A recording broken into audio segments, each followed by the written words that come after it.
Hey now, welcome to the Dirty Side of the Track, America's leading Formula One podcast. I'm Brian, that's Rob. Welcome, everybody. We have an awesome episode for you today. Rob, tell everyone what to expect. Well, what to expect this week is not a lot of news because it's all kind of slowing down, but we've done our best. We've been out there, we've researched, we've found some bangers of some stories for you. I mean, we are becoming journalists, right? Basically, we are. And if the news doesn't exist, we make it up. Should we get like cards, like a picture of us in a trench coat says journalist? And then once we've kind of got through that, it'll be the normal dip into what Brian's found in the world of videos. Then also our main thing this week is going to be our kind of F1 2023 digest, as we're calling it. A quick kind of scene setter of we're really not that far away from the car reveals coming in, which will then mean we're not far away from testing, which then really means we're into season proper. So it's a quick cheat sheet of kind of the lineups, the calendar, the rule changes, because there have been a few, and some other bits and pieces that we found while we were scouring the world of the internet for content. Rob, did you know that 2 days from now, as of this recording, Tuesday, January 10th, it is the F1 winter solstice? Were you aware of it? No? It's the midpoint between the last race and the next race. So as of Tuesday, we will be on the downslope right into the next race. I'm not even counting testing. Testing is gravy. I'm saying race to race. Testing is gravy. Yeah, no doubt. So it's not. So one of these big things that came out this week, one of the few things that came out this week was obviously Andretti came out with their announcement that they were partnering with GM and specifically Cadillac to team up for their F1 entry. And it generated this very bizarre kind of blowback on Twitter. Some people very excited, partially kind of pumped. Some people like, why? And I will just say I didn't give it two thoughts. I saw it. I'm like, yeah, great. See if it happens. Until this morning, Sunday the 8th, Mohammed Ben Suleiman, the F1 FIA president, wrote a note and tweeted it out, quote, "It is surprising that there's been some adverse reaction to the @Cadillac and @Follow Andretti news. The @FIA has accepted the entry to smaller, successful organizations in recent years. We should be encouraging prospective F1 entries from global manufacturers like @GM and thoroughbred racers like Andretti and others. Interest from teams in growth markets adds diversity and broadens @F1's appeal," end quote. So apparently the president didn't like a lot of this negative reaction, huh, Rob? Yeah, I mean, look, we've touched on it before. We touched on it last year when we were building up to Miami, and no doubt we will touch on it again when we build up to Vegas this year, which is that as much as it pains me to say, as being from across the pond, there is a bigger anti-American feeling in some areas of the fan community. Like it's this European club that shouldn't be allowed to have the loud, brash guys from across the pond come barging into. I wonder if there's a little bit of fear that they would be successful, because at the moment you can kind of go, well, you know, America's got Miami and they like to put fake marinas in. They got the Haas team that don't really win anything. And I wonder if there's a little bit of kind of... geez, what if they get like a proper team going? And what if Logan Sargent turns out to be a good driver? And I just don't get it. They're just this kind of... I just trawled through some of the Twitter comments and I just gave up in the end, because it's like, I don't see anything wrong with this. So I want to talk about another aspect to this in a second, but what's your thoughts on kind of the reasons for the pushback to this that you saw? Two things I would mention. So first, the pushback. I think it's because people didn't want to take it seriously when it was Andretti and his weirdo tweet press release. They didn't want to, right? I mean, we check all the boxes. They didn't want to take it seriously, not even beyond that, I think, when they saw Cadillac. And Cadillac, known for making Luxo barges, and I don't just mean the Escalade, which comes in like 9 flavors of Escalade. Extra long, extra short, partial hybrid. How do you get a partial hybrid Escalade? What, like you get like 9 miles per gallon instead of 8? I think there's just pushback on the idea as a whole, and maybe it's anti-American. Maybe it just doesn't pass sort of the sniff test for a lot of people, and that's where I was. Like, does this really make sense? Until, as I said last week, I really believe the Mark Walter, the thing we saw that, and I'm not going to say we uncovered because we found it in the news, but it wasn't getting, and still isn't getting a lot of press. The billionaire who owns the Dodgers, who runs Guggenheim Investments, which is a humongous company, I think that actually makes this very, very real. And Great. If GM wants to put Cadillac front and center to change the reputation of their cars a bit, and we'll talk more about this in a second, great. But I think this is real now, and I think people need to get over it. This is a possibility. I'm not saying it's going to happen, but this is a real, honest application at this point. Yeah, no, I agree. And that's the second point that I was going to make, was about the imaging. It's like I kind of did the sanity test on my wife. I was like, if I say the word Cadillac to you, what springs into your head? And she's kind of like, oh, a big comfy armchair on wheels.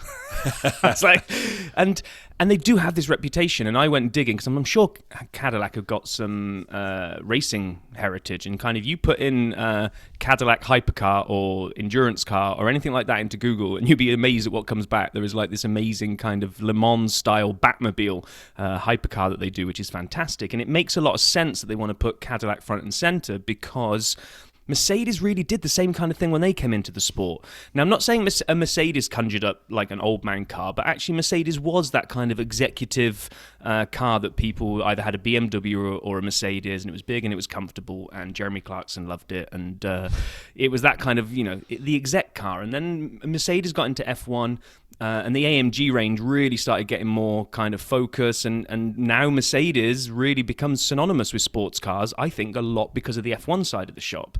So it makes sense that if you're trying to convert the Cadillac image away from the general public from just being armchairs on wheels, and you want to be seen as being a kind of a sports manufacturer as well, then this makes a lot of sense as well. So I agree with everything you said, and I have a little problem with it, because I thought a lot about this, and I have an AMG.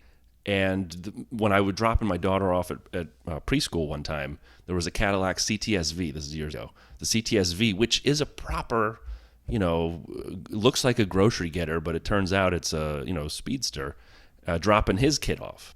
And we kind of looked at each other. We connected eyes across the parking lot, because I'm in my C-Class, which looks like a C-Class, and he's in his CTS-V, which looks like CTS. But both of us have, 500 some odd almost horsepower, give or take, him a little over, me a little under. And we kind of like, all right, it's on. And so we left the parking lot and, raced down the road a little bit. The point is, I know what you're trying to say. And I know Cadillac makes amazing cars. My buddy has one of those Blackwings. The CTS6 Blackwing is one of 2 in Canada. Faster than you can believe. It is a rocket ship. And you're right, they make cars. However, Lexus made arguably the greatest sports car of the last 20 years. One of the top 4 in the LFA. I've never even been in one. I've seen them. I've been around them. If any listeners anywhere remotely in the Chicagoland area know an LFA, have an LFA, and I'm allowed to ride in one, call us. But one of the arguably greatest cars ever made. It revved so fast it needed the Nissan GTR, digital tach, because the needle couldn't keep up. An amazing V10. They engineered it twice. They built it once and then wanted to redo it as carbon fiber, redid the whole car. They charged $350,000, $400,000 per car, lost money on every one. And Lexus is still basically a wooden steering wheel car driven by old people at this point. Because they didn't get into F1, so thank you for proving my point. There we go. Toyota was in F1 before. Yeah, but this is the problem. Lexus did such a good... Lexus is the executive version of Toyotas, right? Yeah, that's why I said Toyota right? was before. So they did such a good job of... They wanted to launch an executive brand, and Toyota wasn't going to get taken seriously because it was the little car so they did such a good job of putting that wedge in people's brains between Toyota and Lexus that when Toyota are in F1, no one joins it to Lexus. Lexus made just a halo car, and it didn't change enough of the perception. So I don't think Cadillac getting into F1 is going to change what people view as Cadillac, unless they go long and have success. Well, exactly. That's what I'm saying, because it's all about a long-term branding exercise, right? Lexus did nothing to, and I'm the litmus test here. I've never even heard of that car that you mentioned. Never heard of an LFA? I would never even associate Lexus with sport, because they're not in anything sport-wise. They're as far as I'm aware of, they in my kind of like sphere of visibility, Lexus do not appear on anything related to sports, and neither did Cadillac. I was 100% in the same boat as my wife that they make armchair cars.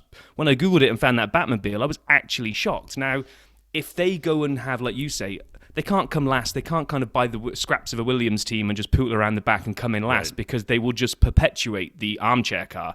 But if they came in and did semi-decently, it takes a little bit of time, but public perception starts switching, associating Cadillac with being a racing team first who happen to make comfy cars as well, versus at the moment, it's definitely the other way around. Well, find out. Yeah, we will, if they even get to join the grid. So, Correct. I mean, one of the things going around there was that I saw something saying, watch this space for AlphaTauri withdrawing from the sport and this lot taking this space, and then Audi, not Audi. Oh, who else was it to pick up? Who else is rumored to be coming in to pick up the scraps of the Williams team and have that one rebranded? Porsche was at one point. Yeah, it might, maybe. So, because everyone keeps saying there's no more room on the grid for extra cars. So, There used to be more than 20. Oh, there's space. you're going back a long time that there used to be. So, I don't know. Cars are bigger. People bring more kit with them now. Paul keeps saying how cramped a lot of the racetracks are. So if you did go to more than 20 cars, would that mean we would have to lose a heap of tracks off the calendar? And if you really want to go down the tinfoil hat brigade, for some of these ones that are iconic but at risk of being dropped, if you bring the grid up to 22, 24 cars and say, hey, we'd love to keep you, but your facility isn't big enough, let's go and build a brand new shiny one out in the somewhere else in the Far East, maybe. Maybe that's a way of getting some of the tracks off the calendar, but... I heard Paul Ricard has space for 26, so we can always go back. Just kidding. Don't tell Pit Lane Paul that. Anyway, joke. So that was, I mean, we've spent 10, 15 minutes talking about that because that literally was the main thing that happened this week. Let's just rattle through the other pieces that we've got. We added McLaren joined the launch date brigade. So last week we mentioned the launch dates of the car that we already had. We had AlphaTauri, Aston Martin, Ferrari, Alpine had all come to the party with their dates, I think. I think Alpine's is new as well. Is Alpine's new? No, I definitely Feb. published 4. I'm going to tell you this. Okay. I updated the image that I published to our Instagram account this morning, and I only had to add one extra date. Since the pod, it might not have been. No, I'm sure we had 4 last week on the pod. Anyway, McLaren, 13th of February is when they're going to bring theirs to the world. This week also was Lewis Hamilton's birthday, and why not quick hit a few stats about Lewis. Substance. We haven't done that in a while. It's nice to have that back. So Lewis has won 1/3 of the races started. He's finished P1 or P2 in half of his races. He's been on the podium 6 out of 10 times, and in the top 10 almost 9 out of 10 times. Only 9 times, which is 3%, as he finished outside the top 10. He's always been in the top 6 in the World Drivers' Championship. I actually think this year was 6, which was his lowest, if I remember right. And he scored, and we'll talk about this in a minute, 4.4 thousand points. How many times has he finished P1 or P2 in his career? Half. And so at F1 _charts had a great visualization of his career at Mercedes and McLaren, and it's epic, and you should go check that out. I thought it was great. But happy birthday to Lewis. And then one other piece of news, and I don't know this, so here we go. I'm rolling in with something I don't have the answer to, and Rob, maybe you know. But Fernando Alonso tweeted out this week a picture of Stoffel Van Dorn standing in front of the Aston Martin facility, and he wrote, "Top." And so the question I have is Stoffel Van Dorn the reserve driver at Aston Martin? I don't know. I saw you either. put this on here, and I was like, is it just he had a day out at the factory and they gave him a free jacket to wear around? I mean, is he actually? Is it Formula E? I don't know. I don't know. But the reason I bring this up is I was having a discussion with someone this week at dinner about Formula One, and Drive to Survive came up. And one of the people at the table seemed to know everything about Drive to Survive. And I had to just ask, have you ever heard of Grand Prix Driver? And there was a blank. And I said, yeah. So before, and then I had to out-nerd somebody. And so there was an Amazon series before the Netflix series, and it was about McLaren, and it was Fernando and Stoffel. And it was narrated by Michael Douglas. And You've never mentioned this before on the pod. I know, I haven't. And so, have I ever mentioned we had Jack Villeneuve on here? And so then... So the person, I should go watch it. I said, actually, don't. It's not that great.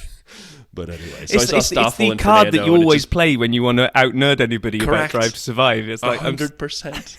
Are you familiar with Grand Prix Driver?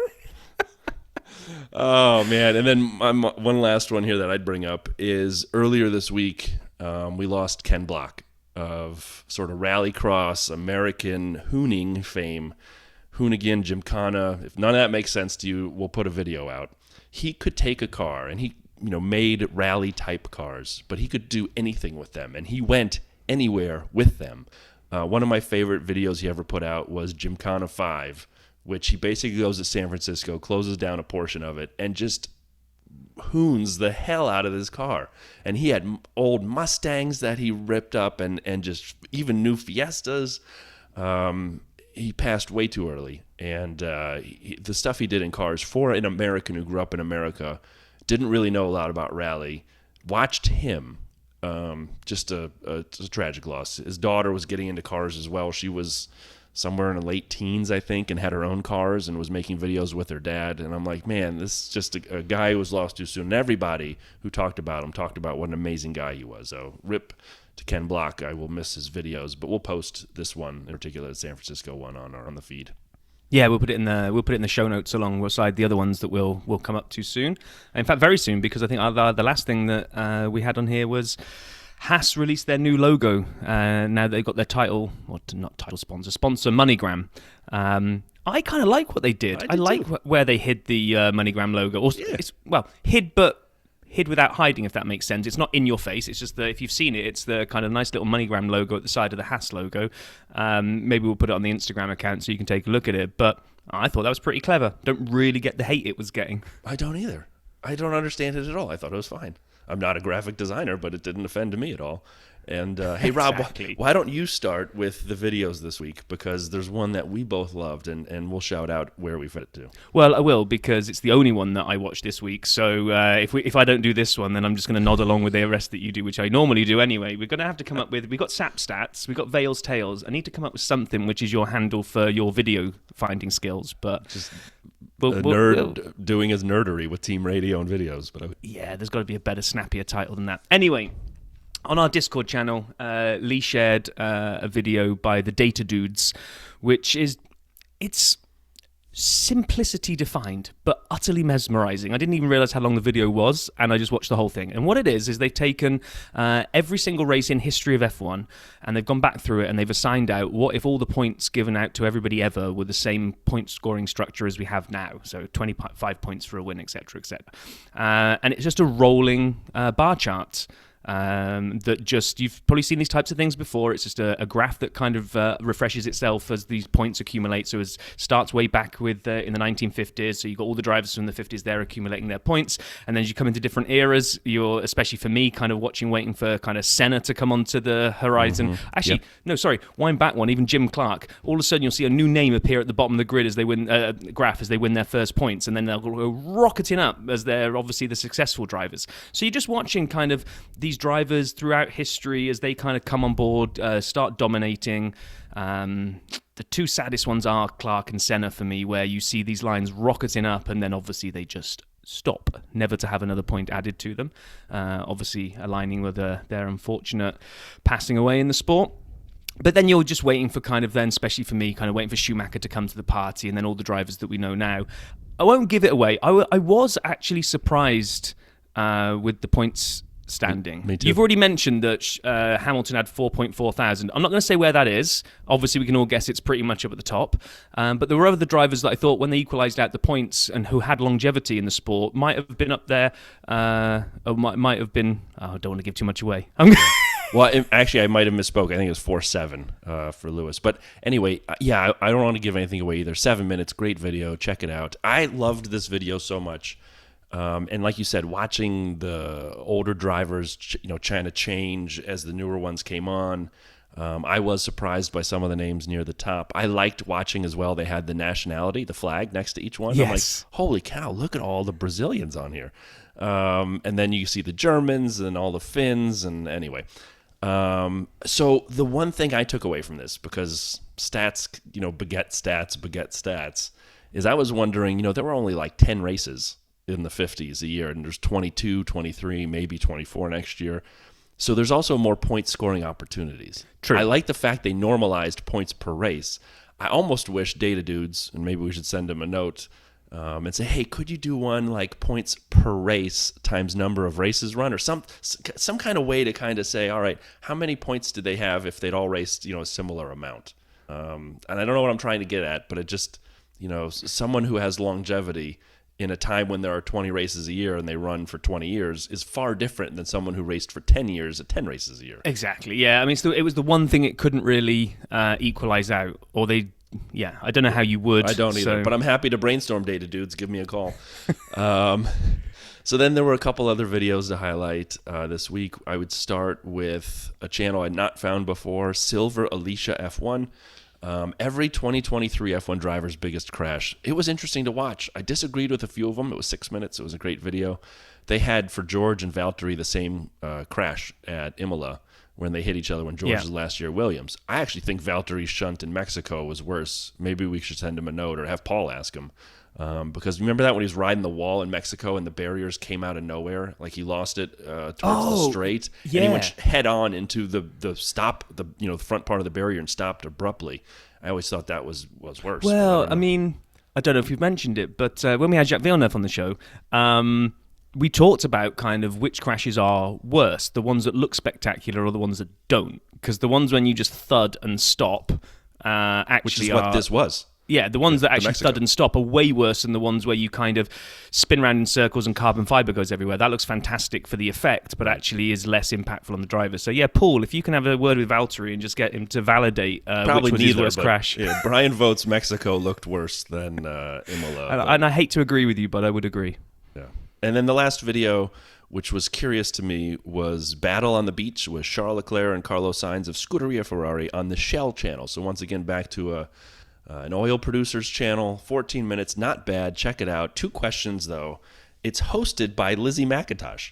And we've talked about her a couple times on here in some of her unique videos. Now she's gone mainstream. She's hosting for Shell. Nice work, Lizzie. Kudos to you.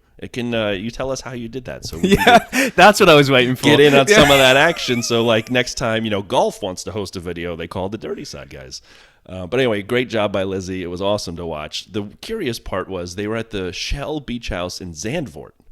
Did they record this in the summer and then hold it in the vault until the new year? They must have, right? Oh, I would seriously doubt they're on the beach right now in Zandvoort. Because... So, like, how do you hold a video for 5 months? I don't know. Anyway, that's all I had there. Yeah, and I think that kind of brings to a close what we found out and about in the wonderful world of news and social. So, like we said, we just wanted to kind of quickly run through our 2023 F1 Digest. We're just going to quickly give a review of the teams, the drivers, and what the calendar starts to look like. Not just the races, but what we see between now and then. And then, like I said at the beginning, a quick recap of what we've got coming from rules changes / rule tweaks, I think. I think some of these really are kind of looking at what happened in the new regs coming out last year, and they look to, I guess, fine-tune some things, address some loopholes, and there's some really exciting stuff about fuel. So I think the best place to start is the grid. Drivers and lineups. Let's do it. Let's do it. Okay, we'll go in no particular order other than the order that I copied it down off the internet, which is that Red Bull remain unchanged. Max and Checo. I'm going to throw this out there. How long does that stay like that? There's definitely some beef. It shows who he really is. Exactly. It shows who he really is. I'm going to throw this out there in a may not age well type of prediction, but Checo to get let go mid-season and Danny Rick to take the seat? I know you're trying to be kind of fascinating and interesting with that. There's no way. Mm-hmm. No way. If Danny, let's do this. All right, fine. Let's make a bet. You ready? No, I don't like the word bet, but go on. Oh, well, I mean, put your money where your mouth is, and we're not going to do money. If Danny Rick is the driver at the end of the year, and I don't like if Checo's injured. I mean, of course, Danny Rick gets in there, but I'm talking like the driver. By the last race of the year, I'll give you the entire calendar. So by Abu Dhabi 2023, if Danny Rick is the Red Bull second seat driver, you want to bet on it? No, not really. I was just throwing it out there as a, like I said, may not age well prediction. Why am I going to put money on something that I don't think will happen? Where are all your minerals? As they would say. Okay, so then Ferrari also remains unchanged. We have Charles Leclerc. I am stupid. And we have Carlos Sainz. Smooth operator. I don't have sounds for everybody, Rob. You don't have to worry. No, I was kind of hoping you did. Now, do we see Ferrari picking a defined number one this year, or do they go with that kind of meh approach like they did last year, where they just kind of decide on the day who's going to get preferential treatment? Question. I sort of assume they may leave it open to start, and then at some point through the year, if someone's leading, and has a decent enough point differential, then they nominate that person as the number one driver. Question. We've seen teams do that down the year before, where but it just Ferrari last year just never picked a horse, did. right? They right. just, Agreed. I think they have to, and I think if it's not by the summer break, then they've done it wrong. But I think they have to give him a shot because Carlos is a hell of a driver. So yeah. And rounding out last year's top three, and also remaining unchanged, are Mercedes, who have, well, I'm hoping you've got some sounds here, but okay. You can do Lewis it then. Lewis and... George!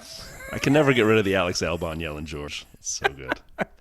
Now, I don't have any... I have no sounds here for McLaren, where we have Lando Norris, who I have been on record saying will finish within the top 6 this coming year. And I'm excited to see what Lando does with fellow former an Australian replacing an Australian, easy for me to say, Oscar Piastri, which was a lot of drama to get him in that seat. And so it was. It'd be interesting to see how that one goes, because yeah. Norris now has to take the maybe unfamiliar territory of being, I wouldn't say elder statesman in the team, because he's still a young guy, but he now obviously becomes the lead driver. I think he has to. He's the number one driver now. He's got the experience. He's got the years behind him. He's always been the mentee to the mentor, and now he's going to be the other way around. So interesting dynamic at McLaren this year. Hope they both do really, really well.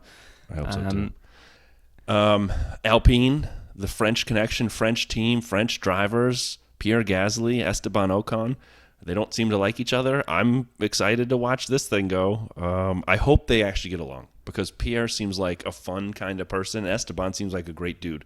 So if they can put whatever's behind him and race, they could be pretty powerful as teammates, I think. I mean, if we really want to go for another outlandish prediction here, I think it's all noise from the media. I think they're going to get on famously. I think they're going to get on so well, and they've done these various different videos with their respective teams in the past, especially eating challenges. I predict they will give up F1 by the mid-season break and open a patisserie in Paris. The 2 baguettes. Yeah. Take that however you like. Aston Martin said retired, filled by Fernando Alonso alongside team boss, owner's son, Lance Stroll. We're going to talk a little bit about the size of mirrors in a little bit, but I hope Lance learns how to use them. I'd love to know that is the best way to kind of just break the ice and put it all behind them. Like the very first time they met and got together as teammates, does Alonso just say, "Talk me through that"? Like, talk me through why you launched me into the stratosphere. How come in America you cut across left at the last second?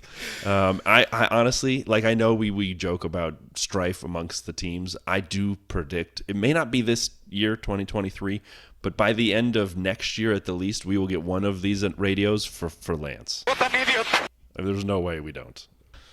Then we move on to Alfa Romeo. They fully changed their driver lineup last year, but they fully retained it this year. So Valtteri and Zhou get another crack at it, which I'm happy for. I thought there was a good dynamic between those two. Agreed. Thought they both did well. Yes. I thought that car looked quick. It just had reliability issues. And I think, was it Horner that said, I'd rather have a fast car that I have to make reliable than a reliable I have to try and make quick. So Yeah, he was. if they can spend some of the off-season making that thing a bit more reliable, I think Alfa could be... I don't want to go as far as saying I think Valtteri could get a podium, but I'd like to see a couple more constructors get a foot on the podium this year, because I think last year we had one. Was it McLaren? Yeah, it was McLaren. It was Lando, Imola. Yeah, Lando. The top So 3 teams. it'd be nice to see somebody else also take a step up there, and it'd be nice to see Valtteri do it. So. Well, if anyone's going to make it happen, they're just going to have to have the same breakfast every time. I had some porridge. Before every race. Haas, we got K-Mag joined by Nico Hülkenberg. I don't even know if I want to play the Hülkenberg. We'll do this one. Once again, most unsportive driver of the Suck grid. my Yeah, I'm telling you, you guys could say I'm wrong and it's going to be water under the bridge. People don't forget stuff like that. Sorry, they just don't. They're going to leave together and make a pizzeria, and their garlic balls that they're going to have on the menu will be called that. Suck my garlic balls, mate.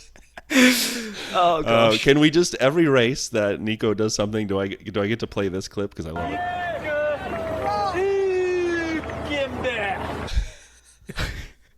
Yes, you can. Thank you. Then we have a sad moment, but tinged with the happiness on the other side, especially for the American audience. So there is no more Goatifi in the sport this year. Williams have shown him the door. He tried to walk through it and crashed into it, but eventually they put him through it. I don't have a crying sound. So Alex Albon is going to get joined by Logan Sargent, The dude from Florida. So a lot of excitement about him joining the F1 brigade, and I think he'll get a good go. I just hope they give him a car that allows him to do well, because I don't want him to flop, and not just because of I think he's got the talent, but I'm not sure he's got the car at the moment. They need to do a lot of work on that thing. A lot of work. They were by far the worst team last year, and whenever Albon could drag it up to 10th, people were shocked, or anywhere in the low teens, and that's why he was ranked one of the top 10 drivers of the year by the other drivers, is because they knew he was driving a wheelbarrow and was making that thing great. A highlight of the year for me last year from Williams was when Albon didn't pit to the last lap in Australia. Yes, that was great. Yeah, that was just so for reasons I can't even explain, between just the weirdness of it happening. The fact that VIPs were walking around out of the paddock into the pits with the race still going, because who would be pitting on the last lap? Well, Albon has to get a new compound. And then afterwards, he was with Lando, and they were on an interview, and Lando was shocked to hear that he'd made it that far without pitting. And then the last team's AlphaTauri. Nick DeVries joins Yuki on the team, and as Lando calls him, Yuki-san. So we have a good team. I'm curious to see AlphaTauri. I really am. Like, this is one of my favorite teams to watch for next year, just out of curiosity, because it felt like at times Yuki was outperforming Pierre last year, and Nick DeVries obviously was a star in his moment at Williams. And so what can they do? I'm excited to see. Yeah, agree. So those are the teams in the lineups. Other than the reveals coming through that we've already mentioned in the news, the next thing we'll be moving towards is the testing window. Now, ahead of that, we've got the actual testing time and the development time that's been announced for 2023. We've mentioned it before on here. They introduced, I think, last year or the year before, the kind of this sliding scale of, depending on where you finish in the Constructors' Championship, you get a multiplier applied to how much wind tunnel time you're going to be allowed to have. So it runs from 70% of the maximum allowed if you win the championship, all the way down, all the way up to, I guess, 115% if you come in bang last. When you throw Red Bull's cost cap penalty on top, they got a 10% reduction. Now, that's not meaning they drop from 70 to 60, because the 10% is applied to the 70, so they lose 7, so they're down to 63. And what that really means, and some of these stats, I looked into some of these things, I don't even really understand what all of it means, but it's a big deal. So if you just look at what Red Bull are going to have, if you look at just the number of runs that you're allowed in the wind tunnel, the 100% multiplier is 320. So when you take Red Bulls, they're going to be allowed to do, I'm not quite sure how they'll manage this, but they're going to do 201.6 runs in the wind tunnel. So I think they might have to round up or down there. Versus Williams are going to get 368. Now, I don't know a lot about wind tunnel times, but the number, being as the whole aero thing is such a big deal, that's a huge amount of difference in the number of runs they're going to be able to do. They also then do things like how long you got the wind tunnel allowed to be on for, and the occupancy hours and all this kind of stuff. We can put the grid. We'll put a link actually maybe in the show notes to the website we found it on. If you're interested in this side of stuff, it's more than just the percentage headline is what I'm trying to get to. Some people kind of go, they got 63% time. That's nothing. It's not that much of a difference to say Williams with the 115%, and it is, and it even extends to what I didn't realize, and I don't really understand it other than its magical computer stuff, but the computational fluid dynamics, or CFD modeling, also comes under this allocation. So how long you're allowed to have basically supercomputers running programs to simulate all this stuff, it also comes under this headline as well. So you can't just say, well, okay, I'm not going to be allowed to have as much time in the wind tunnel because we got 63%. Oh, it's okay, I'll make up for it all on my running on my PlayStation. This all comes under it as well. So actually it is a big deal. So I heard you talking, and the only thing I actually heard the whole time was this. The dirty side trying to do science. I mean, I don't know, man. Great. You know more than me. I let cars go fast on track. Yeah, and what I'm saying is, maybe, just maybe, those ones at the end, Haas, AlphaTauri, and Williams that get multipliers bigger than 100. Yep. If they can maximize that stuff, then who knows? In all seriousness, I am excited. I like this approach. I don't know about the penalty aspect for Red Bull. We don't have to get into that again. But I would say that it's going to take time, right? Red Bull, Mercedes, Ferrari, we're overspending all the other teams 2, 3, 4x the budgets for 20 years. And so for the regulations, the cost cap, the wind tunnel approach, all these things to have an effect and regulate racing to a more sort of level of parity. It's not going to be, it wasn't in year one, ain't going to be in year two, but it's going to happen, I believe. So I'm happy they're doing it. Yeah, absolutely. All that's obviously going to culminate in the testing dates, which are February 23rd to February 25th. Soon, that's next month. Exactly. It's really not that far away before we're going to get cars on track doing their thing. That whole kind of poker game where like somebody sends out a car with some random piece on just to scare all the other teams, saying, "What's that? What have they done there?" Will Cadillac send out a massive, Cadillac logo on the front like they do on every car now? Just a huge gold bullhorns on the front as well. Yeah, exactly. Bullhorns like Boss Hog. We found a loophole where these are perfectly legal. Yeah, they're just hitting the other cars' gearboxes. There's your, anyway. Then we get after that we'll run straight into the start of the season. So March 5th we open up at Bahrain. Gonna quickly rattle through this and we'll say where one's missing in a minute. But essentially we're gonna go Bahrain, Saudi, Australia, Azerbaijan, Miami, the one I can't say in Italy, which I'm gonna call Imola instead. Yeah. Monaco, Spain, Canada, where we will have Dirty Side on tour, Austria, Silverstone, Hungary, Belgium, Zandvoort, Monza, Singapore, Suzuka, Qatar, USA, Kota, Mexico, my favorite, Brazil. Then we will go Viva Las Vegas before wrapping it all up in Abu Dhabi. So that's what we've got to look forward to.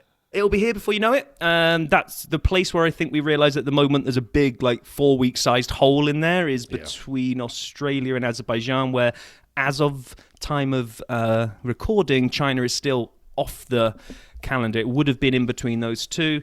There's, as we mentioned last week, I think, there's talks about with the COVID restrictions being eased in China that they're kind of lobbying to get back in again.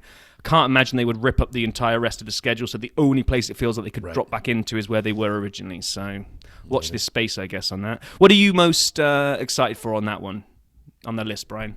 Going to Canada, are you nuts?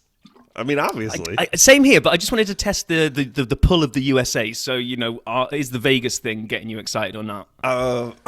Okay. I'll just be completely honest. I thought Miami was a bit of a dud last year, the track. The hype was great.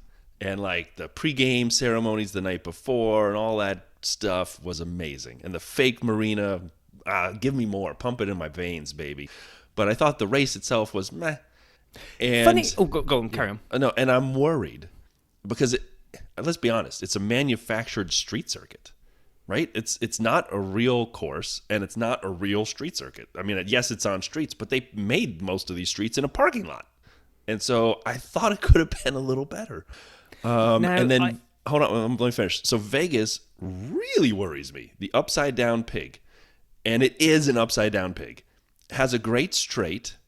I've watched videos about people worried about the palm trees they're going to have to remove. I've watched the size of these grandstands they're going to build. We've talked about the $1 million and now $5 million packages to watch this thing.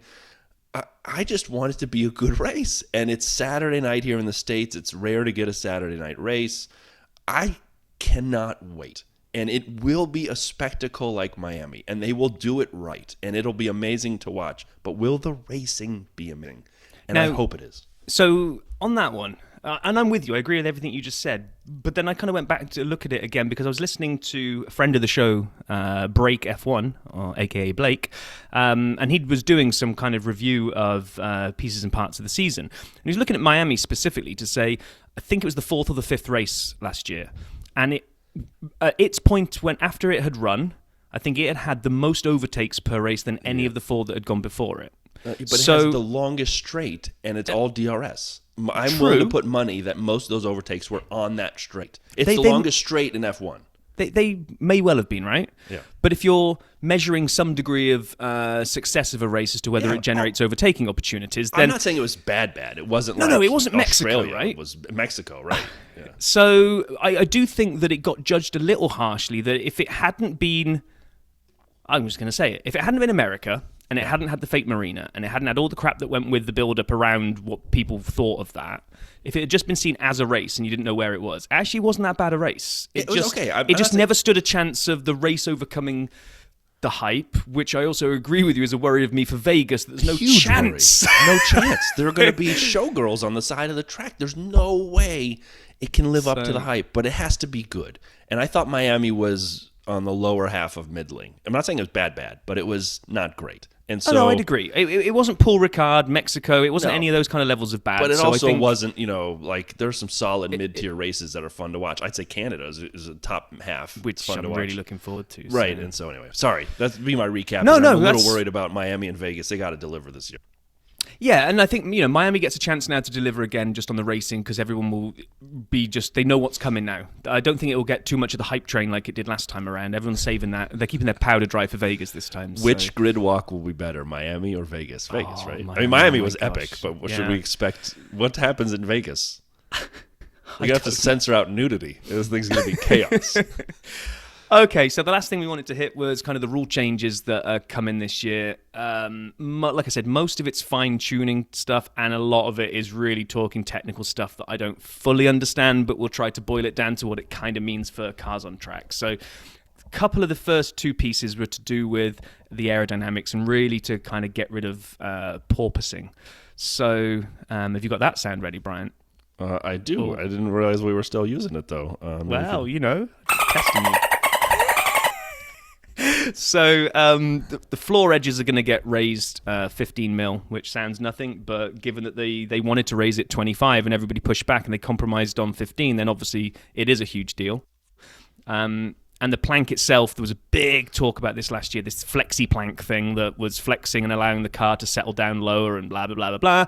There's going to be some guidelines with the maximum amount of flex for a plank in both up and down directions. I actually am curious about. I mean, I don't have a lot to say on a lot of these, but on this one in particular, it feels as though the teams that got it right on the ride height and the way the car worked with the ride height shouldn't be penalized. And I recognize 15 millimeters is not humongous, but they're doing this because of porpoising, and they're doing this because the cars that couldn't get the ride height right and didn't want to go up higher. Mercedes could have gone higher and gotten rid of porpoising. They would have been slower, but they didn't. And so this is trying to, quote, save the drivers, and Lewison is aching back in Azerbaijan.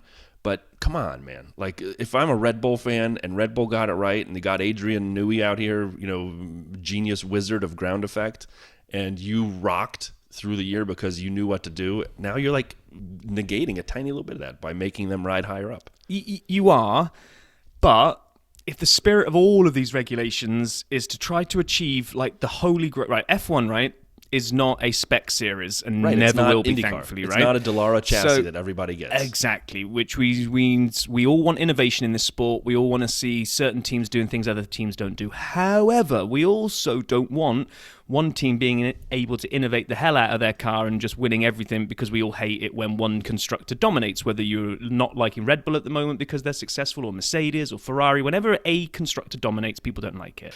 So you've got to try to tread this fine line between allowing teams to showcase their innovation but not allow them to then pull too far away the other. So I don't like this one for the reasons you said. However, I can also see that by doing it, you're kind of not allowing them to disappear too far and allowing the others to tighten up a bit. So it's being done in the spirit of closer racing, I think, with although like you said, in inverted commas, not that people can see it on the audio, but driver safety. I'm not quite sure that's the big driver for this, but for me, if it helps mean that the midfield and the back end don't drift further away, I'm all for it, to be honest. And if I don't have to hear Lewis do this again.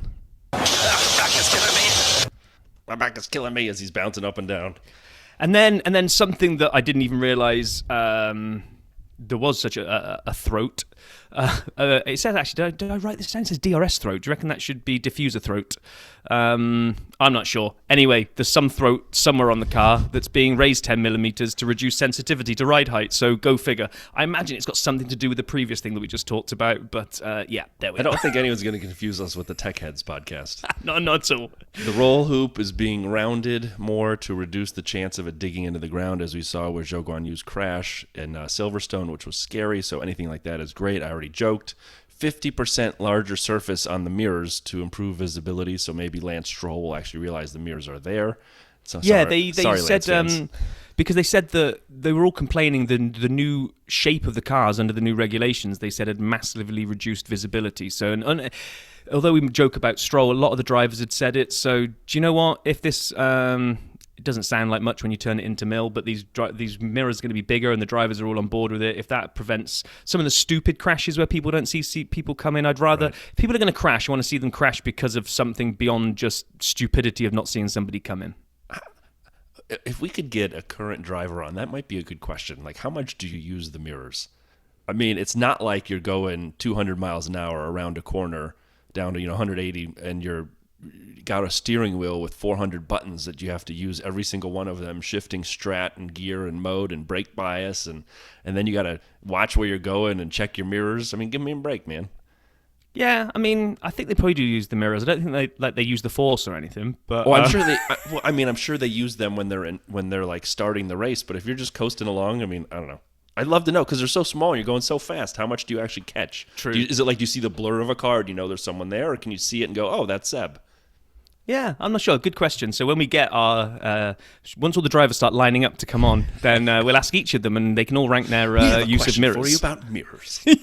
We'll have a mirror leaderboard, which will be the first time ever in F1 that such a leaderboard has existed. Oh my god. Okay, rear and front wings. Really just tighten up the regs here. Mercedes did something funky with their front wing. They added extra bits. We're definitely not the top tech head. They added some extra stuff, which worked well for them, but apparently increased the outwash, so kind of throwing the air out from the car, which was really in direct violation of what last year was supposed to be all about, which was make the cars easier to follow.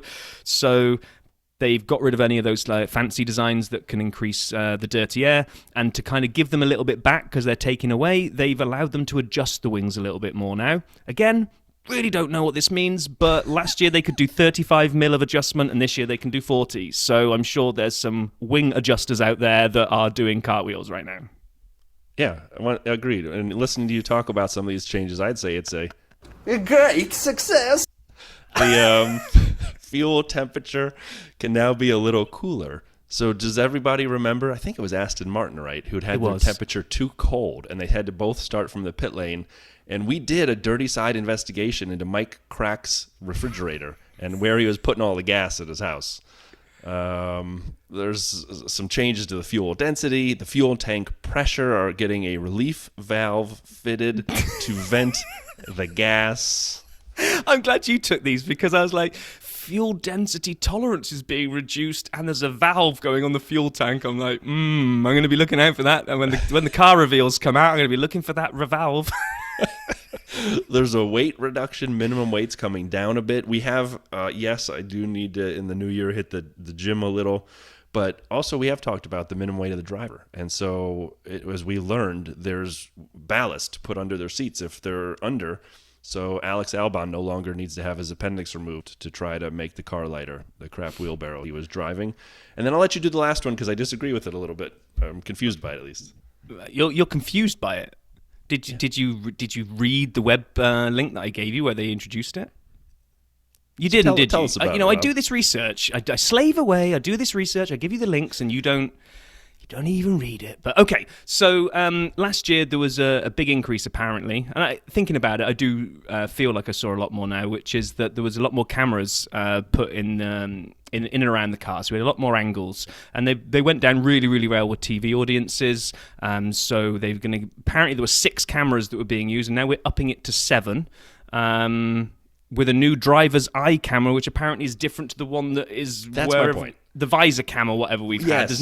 There's now one that is going to be literally about an inch to the left of the driver's left eye. So embedded in the there's a picture of it we can share that I found on motorsport.com, which was being tested by Massa, which is literally almost in his eye.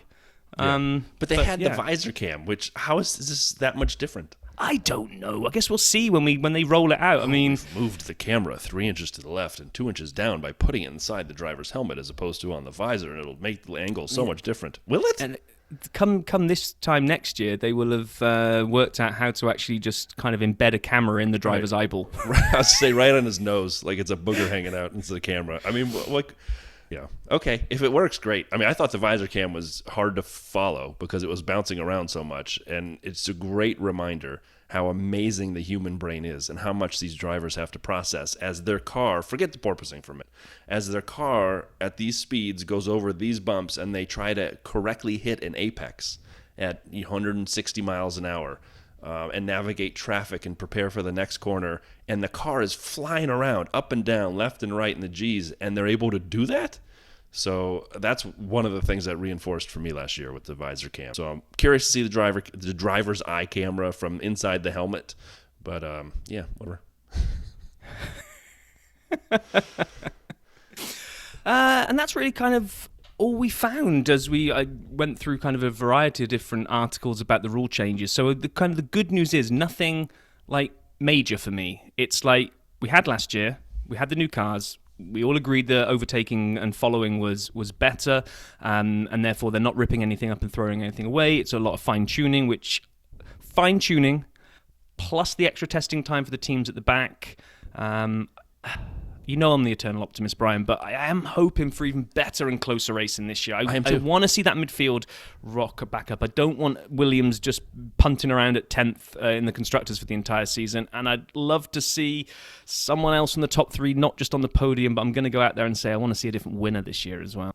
Well, we've seen over the years when new regulations come in, it takes some time for everyone to come to grips with them. And so last year was the first year, and certain teams didn't get it right. And we saw that. Now they have a chance to fix it. And with the cost cap, I'm hoping it slows someone like Red Bull from running off into the distance and driving off into the sunset, which they would have done in years prior when they got it right the first year. The second year just is domination on top of domination. However, it allows you to double down on it, doesn't it? So now the cost cap kind of slows you a little bit from driving off into the sunset if you get it right year one. And maybe you can get it fixed in year two for cars like Williams, like AlphaTauri, and even I would say Aston Martin. So the people who you thought would be better, McLaren. I'm curious to see where they all come in this year, so I'm excited as well. Do I think the midfield is going to catch up to what were the top two and became the top three? Maybe not. No. I'd like to see a fourth car join the party. If we extrapolate the performance of Mercedes towards the end of the season and say that they started to get it right, and there's nothing in the tweaks to the regs that is going to derail that train, then you'd kind of say we should see more often than not a three-way fight for the lead, or at least the podium, right? So Mercedes should join the party a lot more regularly and not just be, oh look, there's Red Bull and Ferrari way out at the front, and then because a couple of them don't finish, George limps home in third, but really was never on the pace. I think we actually get to see, hopefully, that. If a fifth team can join the party there and be a little bit more present, that would be cool. I think the weird one for me, and we'll probably do this if we do more of a predictions thing before the season starts, is Ferrari, that they didn't have a bad car. They had a fast car, and actually most of the times they screwed up really came down to self-inflicted stuff, right? So they haven't got much to fix, I don't think, from a kind of car perspective. Yes, there's maybe a little bit of a reliability thing around the engine. If we're led to believe they had to turn it down a little bit last year to ensure the reliability, fine. But that really feels like an untapped gem that if they could just get that right.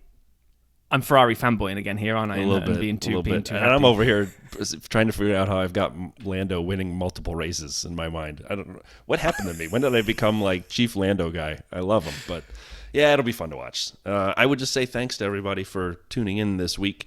We have a handful of guests that we're lining up for the future. I'm not sure we'll have one in time for next week, but we are working on a Vale's Tales as well. So can't wait to share that and future guests with you. I'm excited. 2 days away from F1 Winter Solstice. Yeah, which I didn't even know existed until you told me about it. So that's fantastic. It up. Did you? I did the math from the last race to the first race, and found the midpoint. Then you need to be like hashtagging it on Twitter and making it ours, on right? Tuesday. Do it. Everyone listening now, Sunday, Monday, get a little head start because Tuesday, hashtag F1 Winter Solstice. On that massive news, I think it's time to put a pin in it, as they say, and wrap that up for the week. So, like Brian said, thanks for listening. Catch you next week.